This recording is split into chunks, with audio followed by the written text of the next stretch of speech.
America isn't just angry, it's addicted to anger. Every headline, every post, every political speech seems designed to keep you outraged because outrage sells. Politicians use it to win, media uses it to profit, and your brain? Well, it's hooked on the high. We're going to break down the psychology behind America's rage and how you can finally unplug from the outrage machine today on Off the Couch. And welcome to Off the Couch with Dr. Greg, because psychology means something to everyday life. For God's sake, I'm breaking down our own motto. I'm Dr. Greg Cason, psychologist, here with producer Brian Gomez. Hey, Brian. Hey, how are you guys? And also Tony Sweet on the board. Hello, hello. We are going to deal with one of the biggest concerns that I've had. Why is America so angry right now? But I want to tell you where this came from. I mean, there were a couple of things that came from, but it really coalesced the other day when I was visiting my mother in Huntington Beach. Huntington Beach, if you don't know, is a very nice little beach town here in California, just south of Los Angeles. But it has become a real hotbed of right-wing political activity. In fact, their library's always in the news. The city council's always in the news because they're really going counter to what even many of what the people wants, because they're very afraid. And there's kind of an underbelly of anger that's going on within that city that I would hold has actually always been there. But nonetheless, I was at Huntington Beach and I was at the little grocery store. And well, it's a big grocery store. And I was getting some groceries, putting them in the back of my car, when across from me, all of a sudden across from me, there's a woman screeches up. I see a man walking. He's probably, I would say, in his late 60s, maybe early 70s. He's walking, he's carrying something, and he's walking along. This woman comes up along the side of him, and she's kind of driving a beat-up car, flips her car open. Now, mind you, this is about 20 feet from me. Flips her car open, jumps up out of her car, and starts screaming at the guy who's walking. She takes out a fireplace poker, and then she charges over to him, and I'm thinking, oh no, what do I do here? Like, do I have to intervene, or do I have to film this? Am I a witness to a crime? I thought maybe she's just being threatening, which is what it turned out to be, but she became very threatening. Now, what it became clear is this guy he had ridden his bike, and his bike was parked by the little UPS mail store, and it was filled with stuff. So he was obviously doing some shopping and bringing that back. She starts screaming, "You touched my car! You touched my car!" The guy was walking and didn't at first know that this woman was talking to him, turned around, and he looked so confused. He had no idea what was going on, but she was quite convinced he had violated some huge rule. Like he had somehow, by touching her car, and maybe he did touch her car, maybe he didn't, maybe it was just confused identity. I don't know, because I didn't see what came before it. But what was very apparent was her rage, and she was swinging the fireplace poker, and she charged up next to him. Someone from the UPS store came out, and he's all of a sudden going, wait, and he starts filming. So she backed off. That actual action caused her to back off. And then she runs back to her car and gets her car and tries to film the guy. And she's like, turn around. I want to see your identity. Turn around. And That's such a Karen move. it is, if you saw this woman, she was young. She was probably, I would say, maybe late 20s, early 30s. But the car, the way she was dressed, it didn't look like the best presentation. That's all I can say. It was like a wraparound t-shirt dress and a halter top. And, in Huntington Beach, people dress very casual sometimes because you just got back from the beach or you're going to the beach, etc. And it was a warm day, etc. So I don't know what her deal was that day, but her rage was out of control. And this poor older man, I thought, what did he do to deserve this? And he looked so confused. And he was clearly, he had a bike. I mean, like, he didn't have a car. There was nothing he could do to really attack her. Hmm. So I was like, wow, this is the worst. I mean, I just couldn't even believe I witnessed something like this. And I thought, this is so weird because the previous weekend I had gone to the No Kings protest. And, it was a bit of a love fest. A lot of people wearing costumes, having their little signs, holding up, American flags. I went in Beverly Hills. Beverly Hills was the closest protest to me, and I was meeting some friends and just a kind of a nice little afternoon. Well, what surprised me about the No Kings protest was not the protest. The protesters were all very well behaved. The worst violence they did was some chants, I don't know, and they had drums and people were singing, whatever. People were waving, holding up signs. But what was so interesting to me, so many cars passed. I mean, it was just nonstop honk, honk, honk, people waving, honking, like, we agree, we agree. But every now and then there was a car. Now, Beverly Hills, if you don't know, everyone's heard of Beverly Hills, but they don't know. Beverly Hills is home to some populations who are actually more right-wing, very wealthy, not originally from this country, and more sympathetic to what's going on in this, in the government. There were people who were driving by and flipping us off. And it was only every now and then. They were always expensive cars. They were always younger in, looking. But it was so concerning to me to see this. And I just had to think, what's going on? And to the point, one guy walking by, again, Beverly Hills, it's home to a lot of people who really are more sympathetic to, keeping their money as close as possible. Let's just say that. So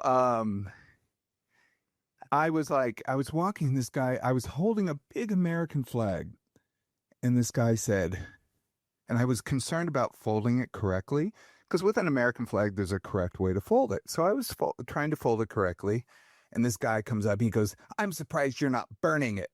And I said, "Why would you say that?" Like, it completely confused me in that moment. He goes, "It's just something, it looks like something you would burn." And I was like, "What?" I go, "I'm just trying to fold it." And then he got kind of frustrated with me that I didn't engage with him back, and then he walked on. And I just was like, what's going on with people? So I decided to really look into this topic. But Brian, right before, you said you had an incident at the dog park. Oh, well, for me, I feel like it's been like a thing that's been building up. And I feel like it's not just this year or the year before. Things have been building up since, the last election that stupid Trump was in, the Black Lives Matter movement, like all this stuff. So when you say that you were so confused, I'm like, this has been happening. There's always like the right wingers that are so upset about people just protesting for like basic human rights, which I honestly don't understand how somebody just, right to live and practice a normal life is so triggering for them, like it's not like we're out here adding laws to like make their lives difficult. It's so confusing for me. So that alone, I'm just confused. Yeah, no, I call them sore winners. I mean, it's always confused me that the people who really have all the power act like the biggest victims. And this is the same we see with bullies and for people like, I'm the biggest victim. It's hurting me. It's hurting me. So I really looked into this topic because I'm like, I want to explain to myself, why is America so angry right now? Well, and then back to that thing, like, for me, it's just been building up, and it's more, I think, more frustration. Like today, for example, what you're talking about, there was a guy that got to the dog park. I go to the dog park every morning for the dog, Last time that guy was there, the first time we had that encounter with him, his stupid dog peed on my dog. And I hate when people don't like correct things on the spot or like discipline something like that. and they like soft, like, oh no, like, oh no, bro, like your dog just peed on my dog and my dog is like a carpet. Like this is a bigger issue than like, I'm sorry. Like clearly your This dog dog is is comfortable very enough. furry. Yeah. I It's have like a a husky. long-haired husky, So it's not even like the short-haired ones that it's like easily cleanable. No, it's like now you literally peed on my carpet. It's like a sponge. Yeah. So I saw him today and it's like at this point I can't engage. I can't even speak to somebody because I know the buildup is there and it's going to be the wrong person that's just a bad day for me that I end up snapping and taking it out on them. And it's not just me. Another guy from the dog park that I know said the same thing. And I feel like you've been feeling it a lot more. And it's just the world falling apart around us is not helping the situation. No, it's not. And I looked at it, and what I'm holding is that anger has become the business model of the American public. And so let me talk about that. We're not just frustrated, we're primed to be furious. Politicians have learned that fear wins votes. I've long said that. They will push fear to win votes. Media has learned that outrage drives ratings. We can look at very specific networks, but when they can drive outrage, you watch their TV program. Social platforms, social media platforms have figured out if they keep us triggered, we stay online. So those three things have all started to monetize anger. And it's not just online, that just staying online that's the concern. They want us addicted, and that causes us to be more and more divided. It causes us to go into camps. And I really broke down this. So we're being emotionally manipulated for not only profit, but for power and control. And the result is the nation is becoming exhausted, distrustful, and we're at each other's throats. But here's the twist. This is what I'm going to say is I hold that anger is not the real problem. It's the weaponization of anger. It's the business model that's the real problem. So we all get angry. Anger is a natural response. It's a natural response. And we could talk about what anger is. Anger is basically a belief that someone else has broken a rule. That's a belief that you have. It's some kind of perception that someone else has broken a rule, that that person is a bad person for having done it, which intensifies that belief to the entire person, not just their behavior. And then you have a desire to punish the entire person, to punish or teach a lesson. So it's a belief they broke a rule. It's a generalization that they're a bad person for having broken the rule, and they need to be punished or taught a lesson. And that causes an outsized behavioral response, like getting out of your car and holding a fireplace poker and start screaming at a much older man who's clearly has a bike. This was an uneven match if I ever saw one. And it's crazy because I've been telling friends or like people I know to genuinely just carry pepper spray around because of that situation. Like people are becoming so crazy that it's like, I think especially women should just carry pepper spray on their keychains, on their bag. I mean, you as a, senior citizen to become, I'm just saying like Brian. People need to be able to like protect themselves or get people away from them when situations like that occur, because you are seeing it happen and happen and happen, and we're seeing from the other I'm not side. technically a senior citizen, you know that, but yes, I am. But I still feel quite involved. I still feel quite strong in the Yeah, if you're not on like a hill or an uneven sidewalk. And hop running. I'm just I'm just teasing you. Very weird. These young people are so weird. I'm serious though. People I feel like need some sort of protection in the climate we are in, because people are getting out of their car and just acting crazy. If that older guy would have had pepper spray and just pepper sprayed her, it's self-defense. He's just getting her away because she's coming at him with a weapon, and she could have hit him if like the other guy, like you said, didn't come out and record him. She could have still have gone really crazy, So there's another side of anger, which is rage, which is like the most intense, most expressive form. So also rage is often caused by feeling humiliated. And what's just so interesting to me is how often people who get very angry are often saying, you're trying to tell me X, Y, and Z. You're trying to tell me I'm bad because I don't want to wear a mask. And it's like, Yeah. it's like they're so upset about that, or, they become so focused on things. So they feel humiliated that somehow they're wrong. It's a way of thinking that sometimes I have to twist myself into pretzels to kind of understand what people are saying. So let's just talk about the anger economy. The core message that anger isn't random. It's not random anymore. It's being monetized. This is the thing about social media. And we talk about algorithms and we've done other shows about it. But basically they're trying to kind of get you into one of a few buckets, because they know if they keep feeding you the videos that you like, that you're going to stay online more. Mhm. And if you have nothing but videos, random videos that you don't like, then it isn't as interesting. I realize this because when I sign on to, like, I was setting up my mom's YouTube, and I know. So I was setting it up, and, it just brings up a general selection of videos.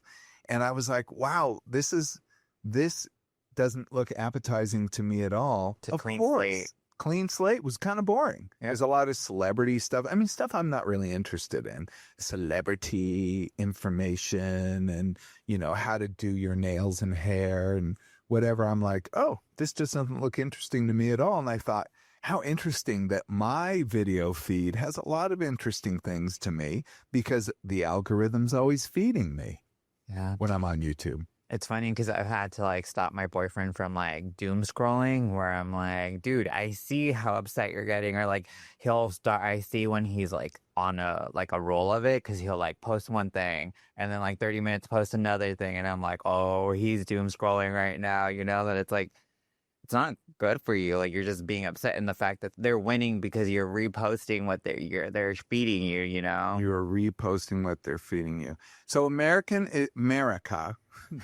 the country, is conditioned now to be angry. The people, let's walk through this. Anger, they're conditioned to be angry. Anger focuses our attention. When you get angry, it's like having blinders on. You focus your attention. That attention equals profit. When you have your attention focused, you're very intensely focused on one thing that they then can monetize. It becomes profit for them. Either you're spending time on it, you're buying a product, you're voting for someone. It's something they're getting because you're so focused on it. And that profit equals power.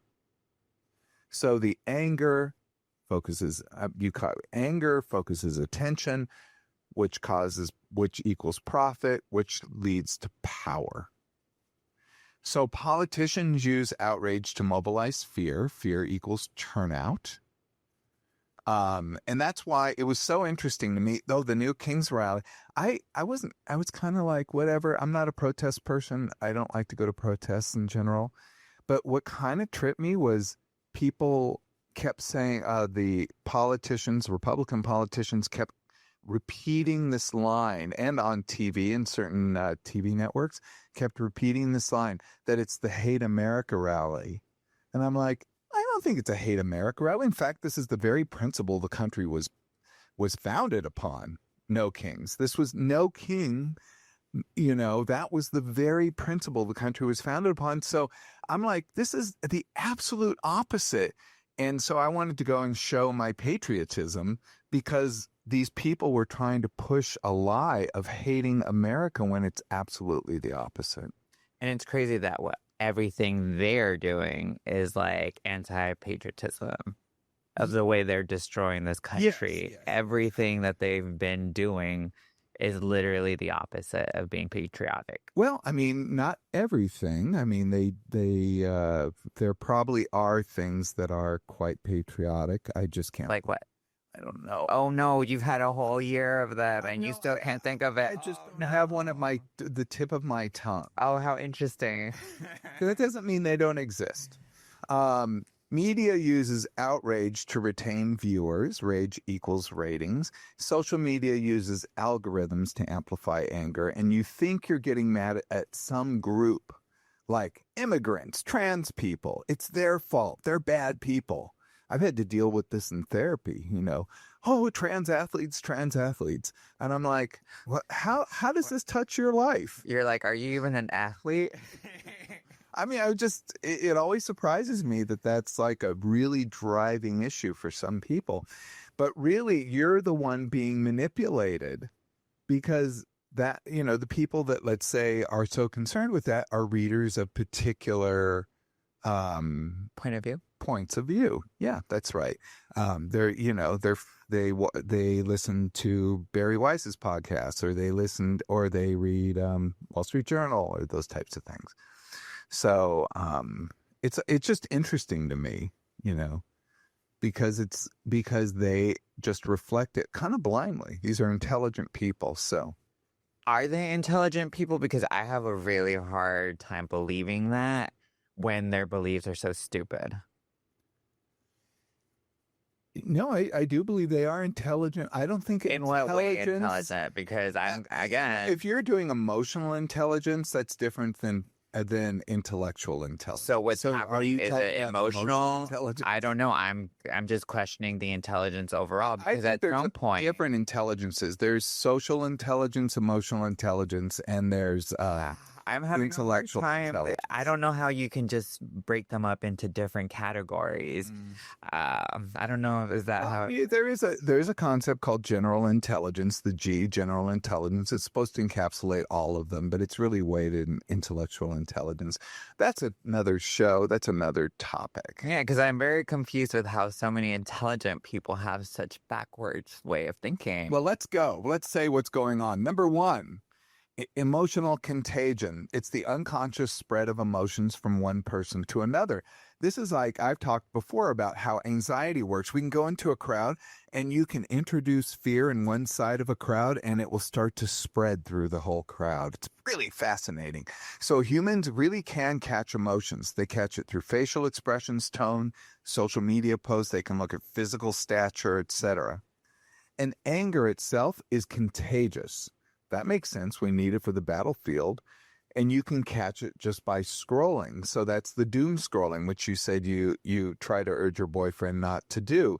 We'll talk about that because I don't think it's completely wrong to go toward your interests, but maybe we need to start to figure out ways to limit our access. We'll talk about that. The next one, which is very similar, why I'm talking about this, is the availability heuristic. That's a mental shortcut that makes us judge how common or how dangerous something is based on what we can easily recall in our minds. So basically, availability heuristic is if I'm being fed a certain message over and over, we assume things that we say, oh, that's how it is. Oh, they're trans athletes are trying to get into every sport and every school. Like it's such a plague, Is that under emotional intelligence too, or is that critical thinking? Well, that is a lack of critical thinking, if you ask me, because you can just. And is that part of emotional intelligence, or is that just general? Well, that doesn't matter.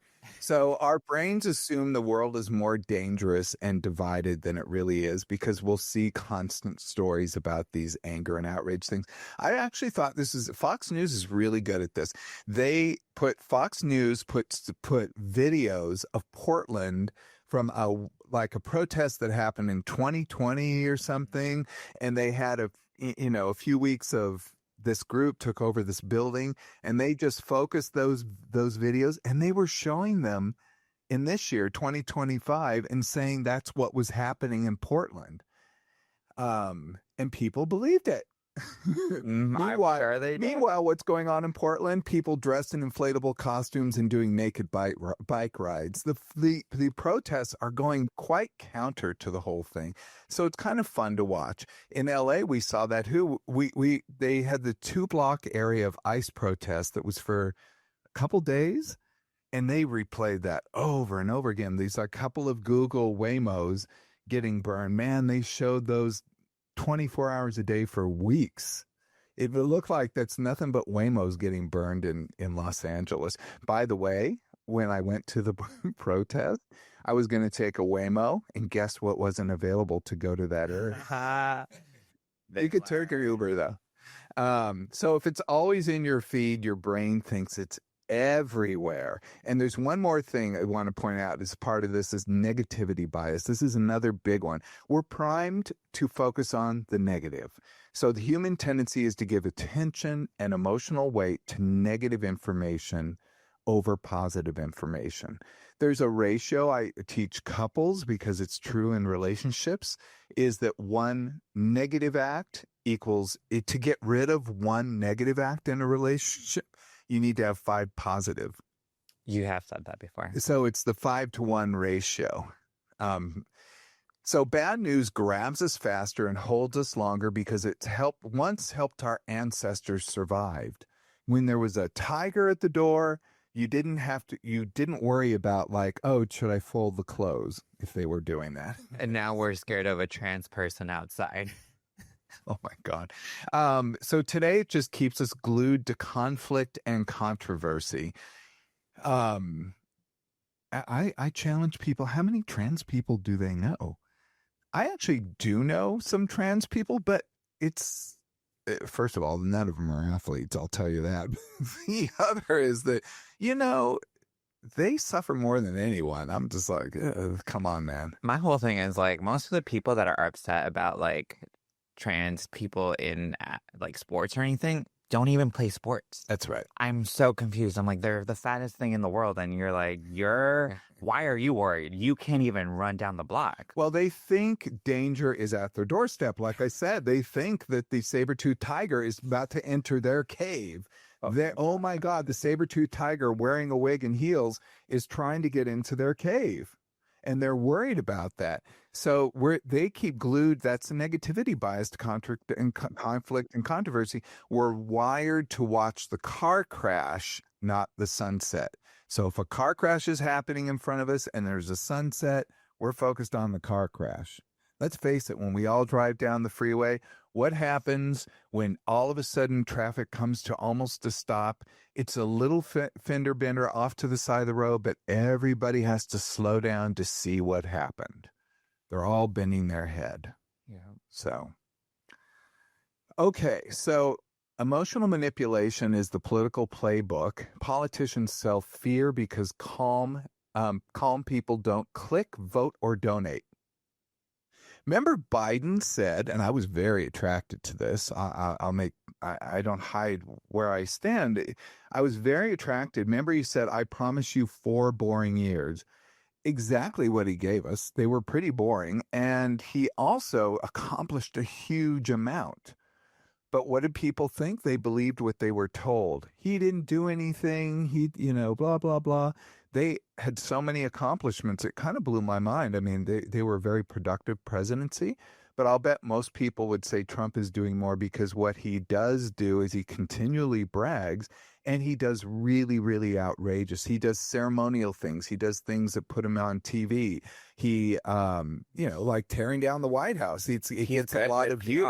He's great with PR because I think, there is an operational undercurrent here, which is basically he's trying to keep our attention focused on anything but the Epstein files. They're trying to they don't want the Congress to go back, et cetera. The Epstein files. I mean, it's kind of become almost odd because what they seem to be doing is that seems to be the threat. They want to get people to forget about it before they restart the government. And I'm like, wow, this is a total attention game that's going on right now. I just have to.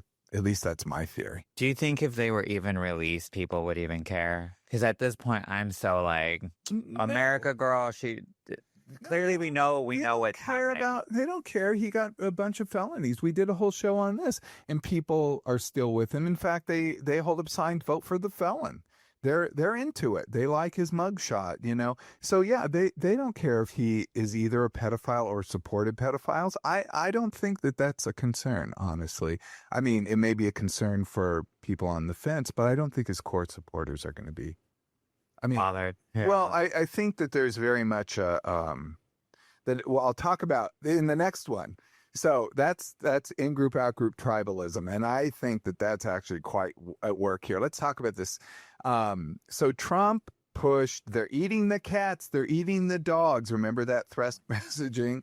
Democrats push that democracy will end if they win. And I like the Republicans push back on this a lot. They're like, with the no kings, they're like, they couldn't even protest if we didn't have a democracy. Well, they're correct, but people are concerned about losing it. But they're not that black and white. I just love how black and white people get. But if you believe the absolute, then you're going to get screwed. If you believe Haitians are eating cats and dogs, I mean, come on. Both sides escalate language to apocalyptic levels, and panic persuades. Identity politics weaponizes fear. The people that cry about identity the most, which is, the people that say, identity, they seem to be the ones that are weaponizing it the most. Let me talk about the things here. In-group, out-group tribalism, that's with the us versus them. That's as old as it comes. The bias is ancient. Tribalism makes us feel safe, even when it makes us wrong. And we get anger at people who challenge it. Like, your team is bad. No, your team is bad. This isn't sports. This is LA versus San Francisco. This is our government. What? This is our government. This is our government. And, in sports, it's fun. It's like fun, or, different things like our city's better than your city. That's LA, San Francisco. I don't think LA care. I mean, we don't care, but it's kind of a fun rivalry. LA, New York is really the rivalry and I'm like, oh yeah, I love New York. I'd much rather live out here, but I love New York. It's not that I have, anyway. But it makes us feel safe, even when it makes us wrong. And I remember a client of mine was saying about Trump, he's not just a bully, he's their bully. Yeah. And I think that's kind of a thing, is they feel he's part of their tribe. The next one is threat response. The threat response limbic hijack. This is a theory that is true, but I hate it because it makes things physiological, and I'll run through it. When the brain's emotional center, it's the limbic system, takes over moments of perceived threat, we override logic and reason. You need this because if a saber-toothed tiger is chasing after you, you can't go, where should I run? Left or right? What should I do? This or that?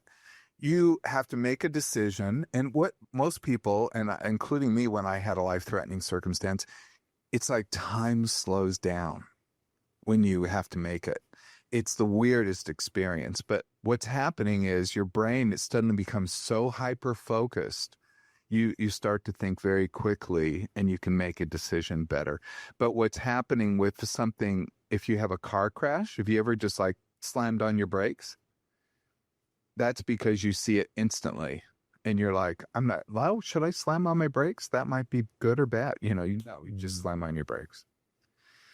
This hijack floods us with adrenaline and cortisol. That fight or flight thing that you have going on. It's actually fight, flight, or freeze, but it causes you to either react or to stop in place. Even when the danger is just a headline or a tweet, this can happen. And your brain can't tell the difference between a tiger and a tweet sometimes. And is that emotional intelligence too? I mean, you have to, at first you have the reaction, and then you have to undo the reaction. That's literally what you have to do most of the time. And then there's moral panic. This is the pearl clutching. This is the one that bugs me the most for whatever reason. It's a collective overreaction to something perceived as a moral threat to society's safety and values. It's like, oh my God, this is awful. It's often triggered by media and amplified fear-based narratives, moral panics. We have villains, we have victims. It oversimplifies complex issues. This is the whole trans thing. I mean, my God. Or the immigration The thing. immigrants, oh my God.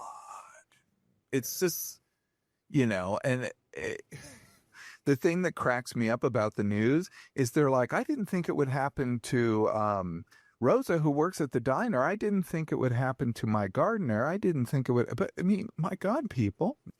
And is that emotional intelligence too? That they didn't think it would happen. You can put it all into emotional intelligence if you want to wrap it in one big blanket. Yeah. I mean, emotional intelligence is just kind of a concept to say that you can understand and manage emotion. We'll come back to that because that is the solution, really. So every generation has its witches to burn. We just do it mainly online now. That's why I'm like, get offline. I was talking to a service guy who came to my house yesterday, and he had told me that he was robbed at gunpoint for his dog. Oh, I have seen stuff even that happened in West Hollywood. There was a clip circulating that it was like daytime too, that you see the guys get out and like hold the guy at gunpoint, and he has his dog, which sucks because like we remember we had that situation happen like a year or two ago when I was at the firm where they robbed the guy in front of me. Yeah, when I was walking Cora. So now it's like I seeing that recent clip, I'm like, oh, it's just so annoying because now I'm like I have to literally look out and make sure that, nobody's rolling, slowly coming by to a stop. And it's insanity. And people usually do stop. That's the thing. When they see Cora or if I'm like carrying her, they genuinely stop or take pictures that I'm like, now I have to be conscious. Yeah. That's so interesting because he said he had a desirable dog as well. I won't say what type. He came out, there were 3 people involved in the crime. 2 of them had guns. Yeah. They made him give over his dog, and they said one put a gun right to his head and said, you make a decision, the dog or you, like, or something like that. And the guy's still clearly traumatized by it. I felt very bad for him. And he said the people online, he goes, some people are so supportive, but some are so mean. I'm sure. And just attacked him for what? Like, who knows? I mean, people just go all over the place. So it's very upsetting to see that. So just to go through, I have the whole thing. The outrage has become entertainment and media. CNN, Fox, MSNBC, social media platforms, they're attention whores. They're attention whores. And it's interesting when they try to go more staid, more boring, then we say, oh, they have low ratings. Nobody watches network news anymore. But network news is just sort of news. It's just, they just sort of play all the same stuff and maybe have like a human interest story at the end. Isn't it just weird how like these people up here are using all these different sources to like manipulate and Yes. use this as like a board game? And manipulate's the right word, Brian. It's just weird. Like I don't know. I guess money is the whole end game for that, or money and power. Money and power. Money and power. They ignite, not inform. So they frame the argument. They pass judgment, and then that causes you to feel anger. Remember, when you feel negative judgment about somebody, that'll cause you. It's part of the anger rubric. And then we have breaking news. That's the permanent adrenaline drip. Breaking news, and I fall for it. I see breaking news. Oh, what's this? Breaking news. Lance Armstrong, blah, blah, blah. Oh, isn't that interesting? I fall for it. I admit. They sell to different tribes. Fox and MSNBC sell to absolutely different tribes. Social media pushes rage for engagement. I think Fox is really good at this stuff. I mean, if you really want to say, if you want to give them high praise, it's that they're extremely good at presenting manipulation and they downplay positive information and upplay fear-inducing information. So we're not informed, we're stimulated. And I want to go over the confirmation bias, which we talked about a million times. That's a tendency to focus on information that confirms your existing beliefs while ignoring evidence that challenges your beliefs. Keeps us comfortable. We have that illusion of certainty. I'm right. Here it is. I've seen it in all these different things. These are the people, I'm doing my own research. When they do their own research, they're basically just searching for things that confirm. Yeah, God. Yeah. We don't look for truth. We look for validation of our beliefs. Echo chambers, which we all know what those are, it's the algorithm. It just, things feed back to us the same beliefs. And it goes, remember the availability heuristic, what's available to us, what we see repeated over and over is what we believe. So echo chambers don't broaden your world, they build a cage around you. But the other is that there's an addictive quality to this because these operate through a principle of intermittent reinforcement. It actually a variable ratio reinforcement technically. It's basically information is a slot machine. Sometimes it pays off a lot, sometimes it pays off a little. But if you watch, you're going to eventually get a payoff and you know it. So you keep going back to it. Keep going back to Instagram or to X or to Facebook, because if you watch, you'll get a payoff. You'll get a little payoff, you get a big payoff. Sometimes you'll get a jackpot. Sometimes you'll just be bored, but you'll probably get a lot of payoffs. So variable ratio reinforcement for the geeks, intermittent reinforcement for the regular folk. We never know which post is going to get a like, share, or reaction, and that unpredictability creates addiction, and Outrage gives the biggest hit. That's why we're so attracted to. I mean, that's why they push it, because it's very attractive and it pays off big.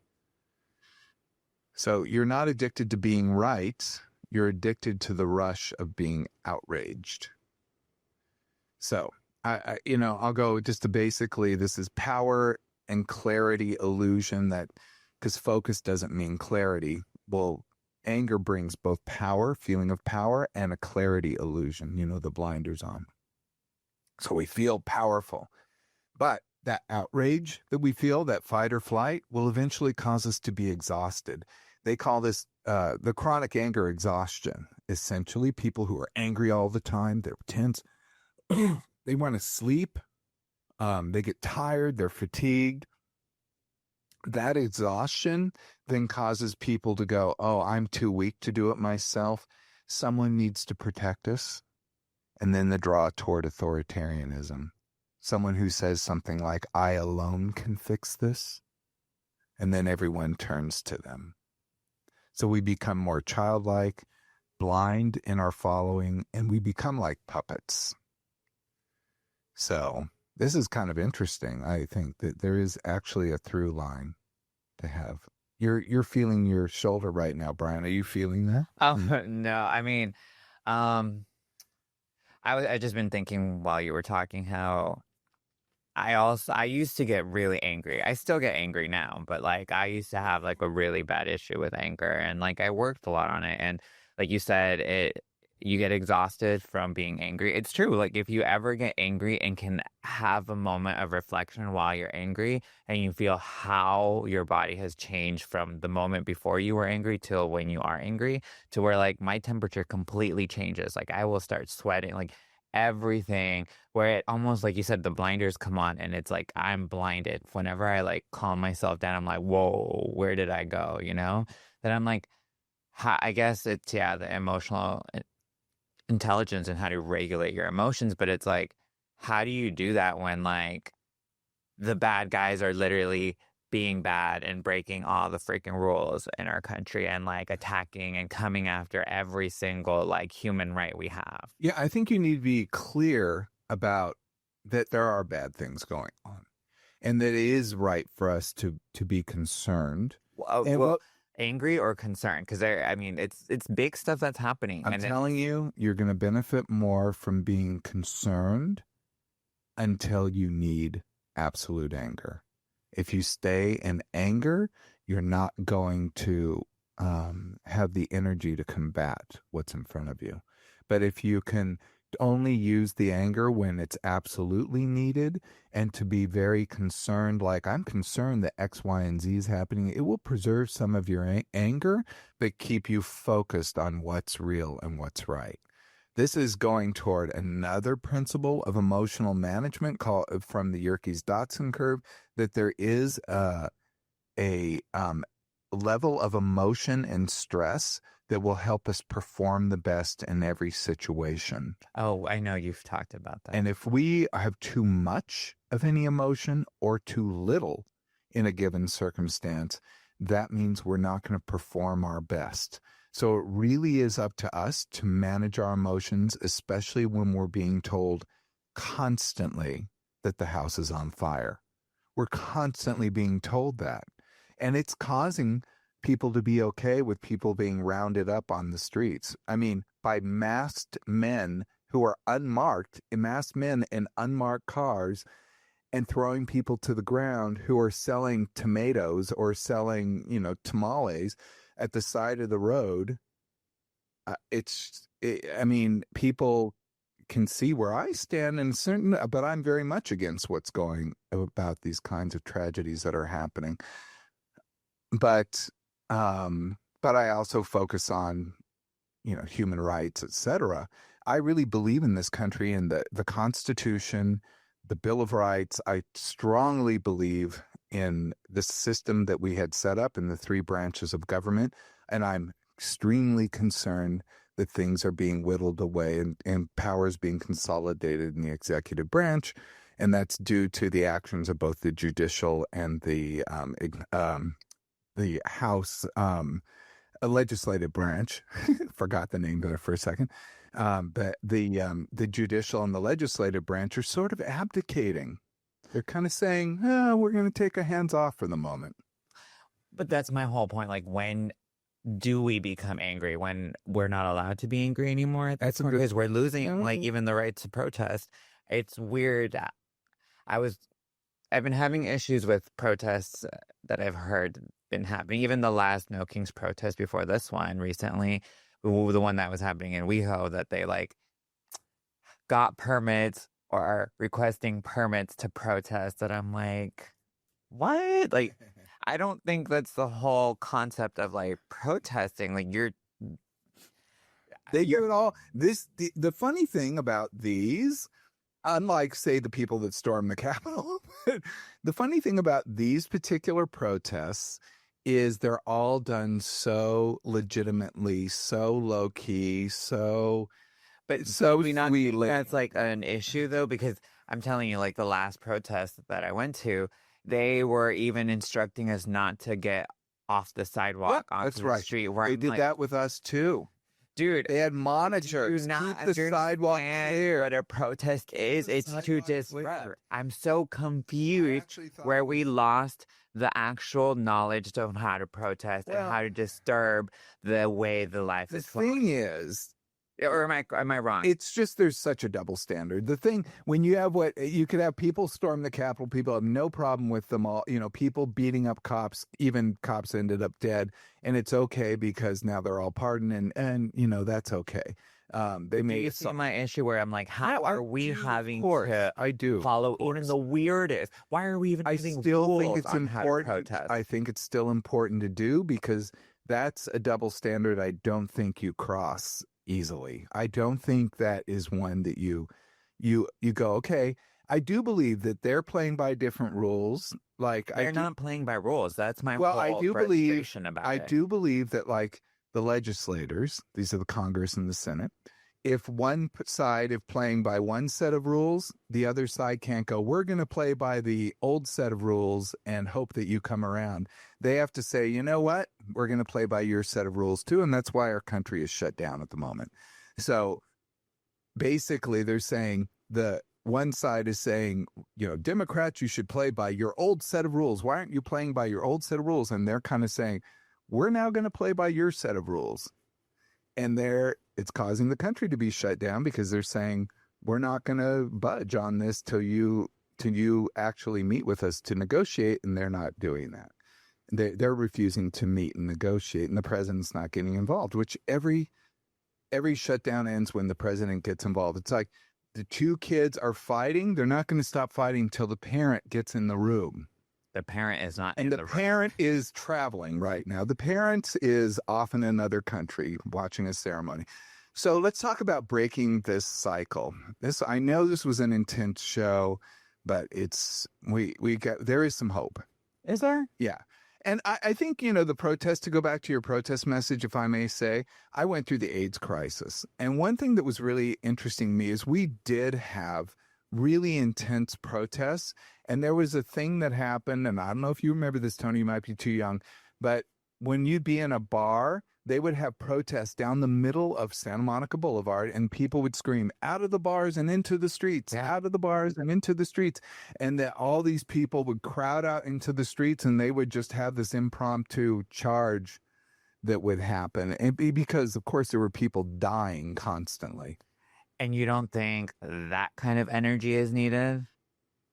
I do think that kind of energy is actually quite helpful. But That's why I'm you know, the confused with way the they whole did thing. everything, I say they use nonviolent, it's a term, it's nonviolent political protest, essentially. It's like where you go and you sit in front of a politician's office and don't and refuse to leave until, you know, they actually meet with you.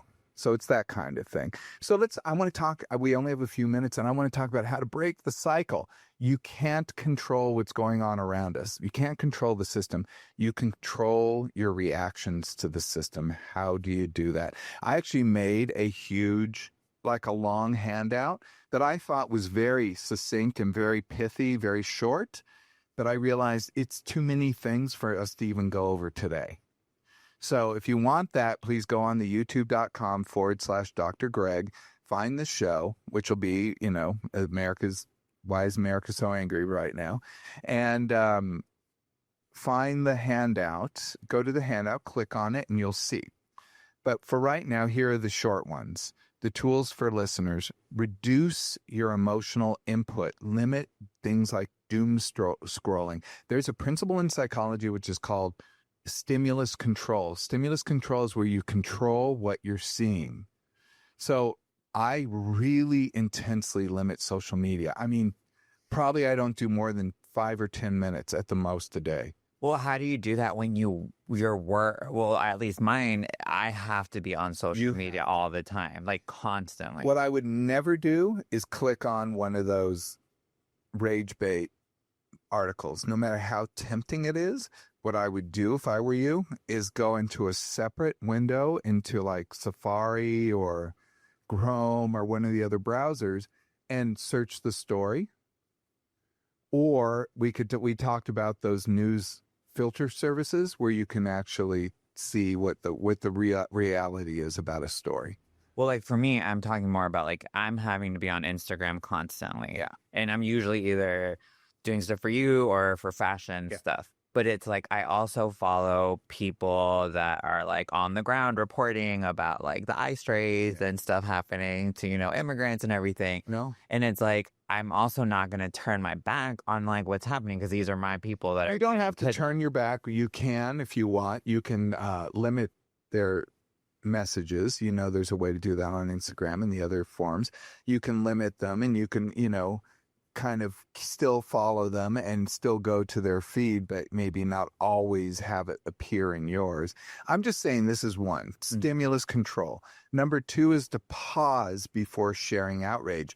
Don't send a story out until you've counted to 10. If you're angry, count to 10 first. And in fact, if you're very angry, count to 100. And sometimes you can go to post the story and then delete it before you post it. Because I've gone to that point where I'm so upset that I'm like, oh, I need people to see this and like, be as upset as I am. But then it's like, oh, I have to think about work and everything else I do too. That I'm like, okay, this isn't worth posting then, and I have to talk myself out of it pretty much. The next one is I think controversial. I said DEI your news content. Diversify your information diet. Have more critical thinking rather than conforming thinking. How do you do that? You try to look at alternative sources. I've done this from day one. I still always try to look up alternative sources, and I also fact check stuff all the time. So I try to make sure that what I'm looking at is the truth. And then I form my own opinion about it. Like what's going on at the White House, some people are absolutely cool with it. I'm not. I think it's emblematic of what's happening in the United States. We're taking a bulldozer to the White House and we're going to build something big and gaudy that's only going to serve the richest, wealthiest, most powerful people. That's concerning to me. So SNAP benefits are stopping. I'm sorry. I'm concerned about all of that. Hopefully by the time this podcast comes out, they will have come to their senses and SNAP benefits have been restored. That's food stamps. And it's extremely concerning to me. I've never been on public assistance myself, never. But come on, man. This is not just humane, but it's a critical economic driver of our United States. I don't think people realize if you make the real economic argument, you're going to want to have things like access to health care, maybe even universal health care, Social Security. You're going to want to have SNAP benefits. You're going to want to take care of your people who are hurting the very most. Homelessness. If you really take care of those, it really, economically, at least everything I've witnessed over all my senior citizen years, at least according to you, I've seen that really does help. So I'm more in that camp, and it's oddly in the intelligence camp. I'm continually working on improving my intelligence. So also, I want to go to strengthening critical thinking. Ask yourself, is it true? Do the fact check. There are lots of fact check services. Snopes was one I like, but there are lots of others. Does it help? You could say, is it true? Does it help? Is this information helpful? And who benefits if I react? Because often who benefits is the service that's feeding it to you. They want you to like and subscribe. They want you to put comments. It creates that whole ecosystem. And videos can cause that to happen too. I've resisted ever doing something like that myself, but I think I've suffered as a result, that I don't go more toward rage bait. I know. I've actually thought about that too. I'm like, what if I just make a TikTok and lie and just do the most crazy addict trolls things just to get followers and traction? It would. Honestly, I've been thinking about it just to even think of an experiment, how well it would do. I've even thought about pretending to be a conservative or a Republican and go try to see if I can really persuade people if they're so dumb about it. I don't think you'd be the first. There are lots of people who've actually done that, and they have made money. That's why I'm I could do a little cult for them, The problem with that is you start to believe people get high on their own supply. That's the problem. So I don't recommend that. That's what I've heard, and that's the only thing stopping me, because what if I believe myself and my craziness and the lie? You'll then start to believe your own craziness. So regulate physiology first. If you want to regulate emotions, regulate your physiology. And we've talked about this before. It's temperature, intensity, pressure. Change your temperature. Go splash cold water in your face. Hold a warm cup of tea. Something to change your temperature. If you're very angry, jump in a pool. Jump in the shower. That'll calm you down. Intensity is like doing something like jumping jacks or push-ups or going for a walk or a run. And pressure is just doing any kind of wall sit or pushing, if you're really constricted, just do it in one place. But the bottom line is you want to change something about your body that will actually start to change your mind, and choose curiosity over certainty. Always stay curious. Always ask the next question. That actually changes minds more than certainty, by the way. So I try to question everything nowadays. I don't care what it is. I'm I don't know. I need to know more about whatever they're saying. So we can do better, and it starts individually. The real enemy is manipulation, not our neighbors. I don't know. Okay. Well, we're going to stand different there. I believe that it's manipulation, not our neighbors. The anger is valid, but being used is not valid. Being manipulated is not. It's not right. So we need to have emotional sovereignty. Let's talk about what that is. It's when you take responsibility for your emotions. You don't say, he made me angry. You say, I got angry because of, I saw something and I made myself angry. If you really want to take responsibility for anger, say, I made myself angry when, I saw the White House being torn down.